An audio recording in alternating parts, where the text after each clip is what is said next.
Okay everyone, so I'm Salanatin and I'll be talking about work environment and humanization. So when it comes to work environment, we are familiar that today's work environment problems are arising and IT, information technology, became the solution for the end users to function well. So one of the most common problems in work environment is the lack of equipment and facilities. But before that, we know that we have these common problems that end users face or the employees face in their workplace. However, the main problems that we encounter or they encounter the end users are the lack of equipment and the facilities. And to address the issue about the work environment, management must pay close attention to the type and condition of the equipment that employees are using. Capital expenditures on equipment and facilities form a major part of operating costs. So determine what is required, provide it, and then maintain it. Also ensure that personnel are fully engaged throughout the process. Team spirit and security are both strengthening.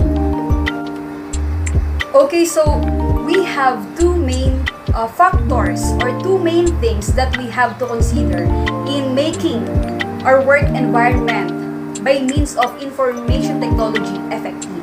So what are those? First one is the speed and efficiency. So technology in the workplace has helped workers become more efficient than ever before. Then what used to take hours now can take minutes. Messages can be sent instantly to colleagues or clients across the world. Then payments or proposals can be transferred almost immediately.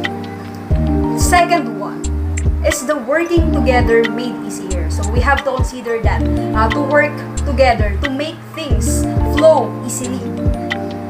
Because team coordination has never been easier.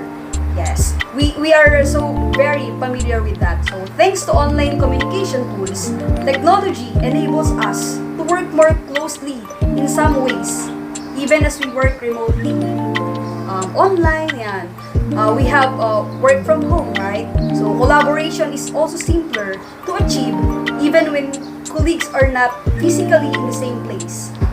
So teams can hold meetings even when with video conferencing technology and work on the same shared documents at once with cloud-based file sharing tools like Google Drive and any other drive or any other application or website in the internet. So one's business is only as good as one's people. So as the market for talent becomes increasingly competitive, there is a need to create powerful employee experiences that will attract and retain top talent or that will retain your company or one's company in a workplace or in a field. So empowering a connected workforce means putting end users at the front of an information technology strategy. So we are increasing the advantages of using the information technology stuffs when it comes to work environment. So by modernizing your technology management, you can improve the end user experience and drive productivity. Okay, so for the next topic, we have humanization.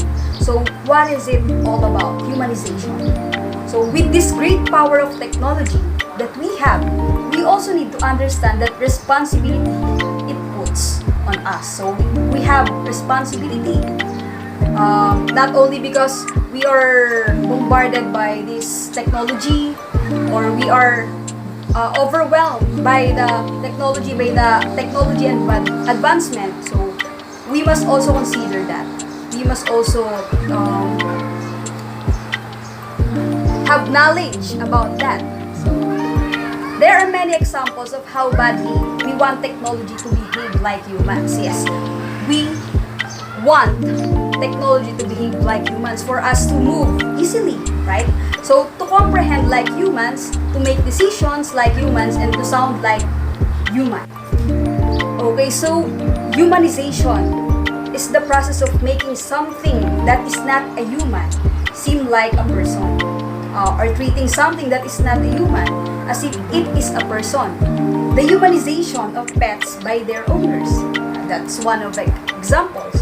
So, but why do you think we will strive to have more and more technological innovations, but at the same time, we strive for it to be more human? So the answer is simple.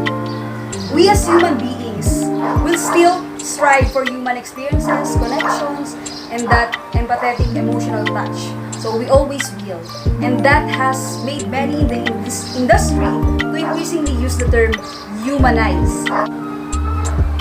So increasingly, we use the term humanize to describe this change from designing more personal chatbots, ensuring AI technology doesn't enslave the human race, and to even using sustainable means for electricity that powers these machines.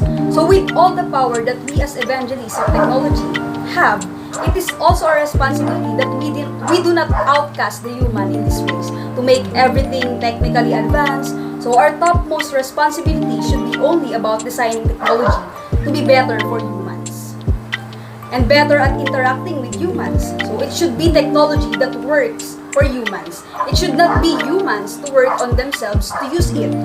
Okay, so here are also the two primary reasons why today's technology needs to become more human. So we have to consider it. We have to consider the fact or the premise that humanization looks like, diba? So, to live. So, the first one is to live up to the promise of being convenient. So, we have forgotten the real meaning of this word. So, businesses often put the word of a view as the driver for using technology. Most of the times, it is for the convenience of the operations, systems, integration, and the handful of the consumers labeled as the average user.